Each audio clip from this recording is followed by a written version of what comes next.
Nia walked the familiar path to the stream. It was a day like any other, until it wasn't. As she rounded a bend, her breath hitched.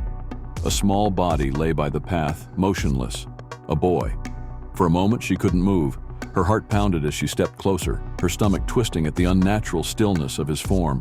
She knelt beside him, fingers trembling as she reached out. His skin was cold. He had been dead for hours. A sharp rustle in the underbrush broke the silence. "Murderer!" Nia's head snapped up. A man stood a few feet away, his face twisted with rage. More figures emerged from the trees, their eyes dark with accusation. Her pulse quickened.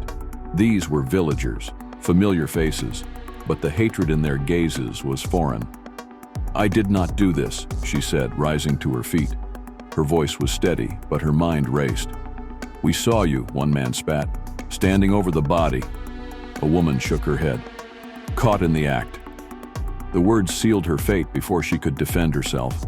Rough hands seized her arms, binding them behind her back. The forest spun around her as they dragged her away. The lifeless child's face burned into her mind. Word of the murder spread like fire through the village.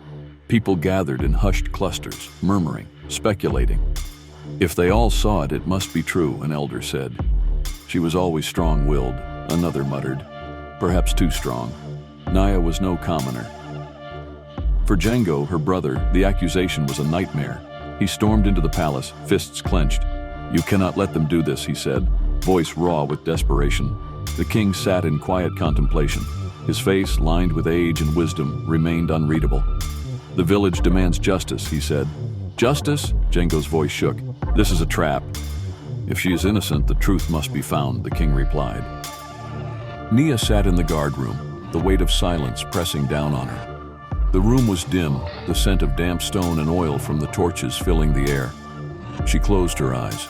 She had always been strong, but this was different. She replayed the moment over and over. The boy, the villagers, the accusations. It was too perfect, too precise. She had been framed, but by whom and why? The village had never fully accepted her. She had trained with warriors, walked paths meant for men. She had power, knowledge, things that unsettled those who clung to tradition. Was that enough to warrant this? The door creaked open. A guard entered, placing a wooden plate of food on the floor before stepping back. Nia barely glanced at it. Hunger was the least of her worries.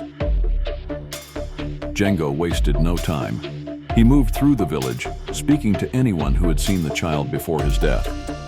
Kofi was last seen near the forest, a woman told him. He never wandered far from home. Jengo found a merchant who had seen the boy earlier that day. "He was with someone," the merchant said, rubbing his chin. "A man I did not recognize." Jengo's pulse quickened. "Describe him." "Tall, wore a dark cloak."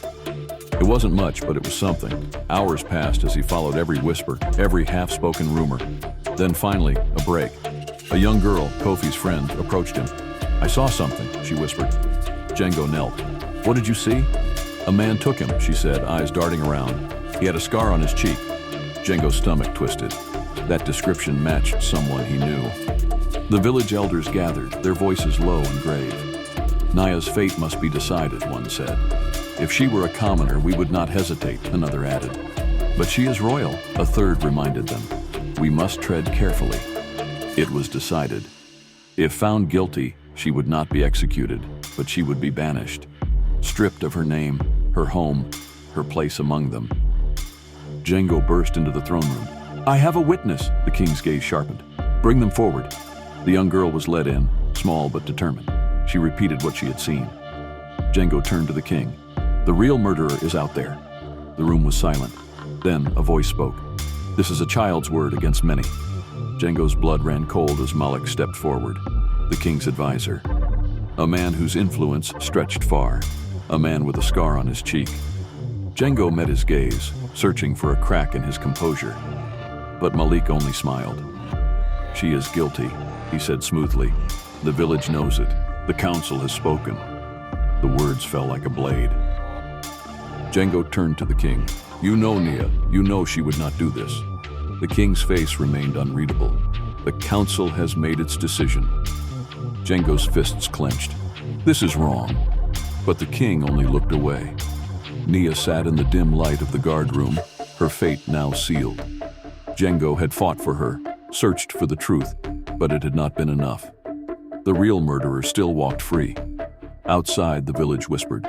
The people she had once protected now turned their backs. The door creaked open. Jengo stood there, his face shadowed with defeat. "I tried," he said, voice thick with sorrow. She met his gaze, her own steady. "I know." Silence stretched between them. Then finally he spoke. "They will send you away." Nia nodded. The truth didn't matter. Not anymore. She had lost.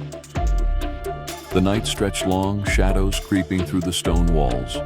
The village outside moved on, its people whispering of justice served. But the real monster remained hidden in plain sight.